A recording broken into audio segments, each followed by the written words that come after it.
that? What goes on through your head when you see your students progressing?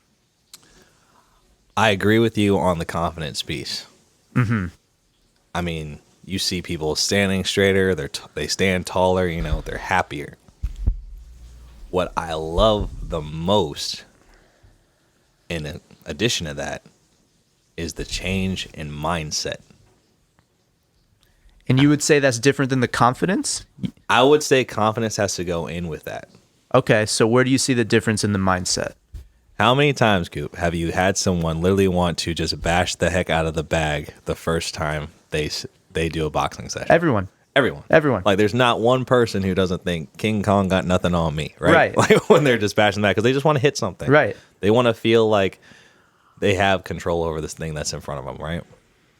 But then over time, you see them start analyzing how to actually fight. You see them moving with the bag. The chess match side of it. Yeah, you see the chess match side. You see them like thinking about 3 steps ahead. Like, how does this combination actually work? Like, those are the things. And also generating power. And here's the thing, like, people have always taught me, especially when they really start getting into it, they're like, Irv, that felt like nothing, but I got a great workout. I'm not as exhausted. Yeah. But I know I got a better workout than I would have just by just throwing hands. Well, and I think that, cool. and I think that can segue into something you and I have talked about. Maybe I knew this unconsciously, but the neuroplastic side of learning how to fight in some realm. It is this, I use maybe a more elementary way of putting it. I always tell my clients it's mental training as much as, physical training, but you hit me with the science part, man. Go into detail a little bit about that. So, folks, Scoop also knows that I did some work with Parkinson's, right? Is that what you're referring to a little bit? I had no idea. Oh, you didn't? Okay, I'll tell you. Yeah, So, what'd you do? I actually brought the first rock steady boxing program here to Atlanta. And for those of you who don't know what rock steady boxing is, I'm sure you all are familiar with Parkinson's. Like Michael J. Correct. Fox had it. Right. A few others. Muhammad Ali had it. My right? grandfather had it, actually. Your grandfather had it, Yeah. so this hits close to home. Yeah. So Parkinson's, they haven't found a cure yet. Right. But it's found that high-intensity sports actually help with Parkinson's disease, at least slow down from stage 1, which is the very early symptoms, where it's like a slight change, stage 4, where they're no longer able to move, right? So the thing is that with the Rock Steady Boxing program, boxing is the high-intensity sport. ESPN did a study. It actually beat 60 other sports. I think about 12 different categories. In terms of intensity? In terms of intensity, in terms of Like caloric output kind of grit, thing? hand-eye coordination, foot-eye coordination, all these different categories. I mean, all the benefits. It is, for pound, the king of sports. And so what was the program that you were doing? So Rock Steady Boxing was actually teaching Parkinson's patients how to box because, like you said, the neuroplasticity, the way to slow down Parkinson's is not only doing the high intensity, but also to learn different things with your body. So what is boxing but just learning different combinations every single day? Different movement patterns. How to generate power, how to have balance, balance, hand-eye coordination, speed, all the things that they lose within this disease. So actually working on those things actually slows down the progression of the disease. How was that, man? How was the feedback from that program? Great. They loved it.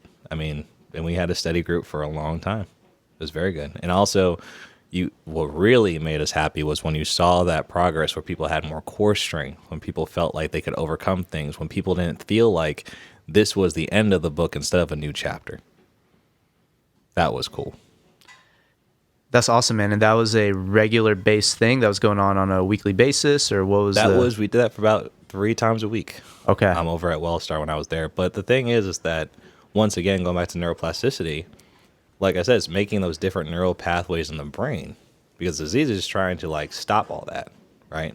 So by creating different neural pathways, they're able to do more than they ever thought they could. That's so wild to me. The way that you had put that, it really did hit home when, yeah, it is a combination of how do I keep hitting this thing or keep moving while my heart rate's at this level, but also I'm learning new information as I'm doing so. Where's my, how's my stance looking? Where am I in relation to my target, whatever it might be? I enjoy relating that to sort of developing new neuroplasticity in everyday life. Would I be crazy to say that learning and being open to learning a realm of combat sports would help you develop a different neuroplasticity to better handle everyday life. Would that be a realm of secure saying? All right. I think everyone's seen the Karate Kid, right?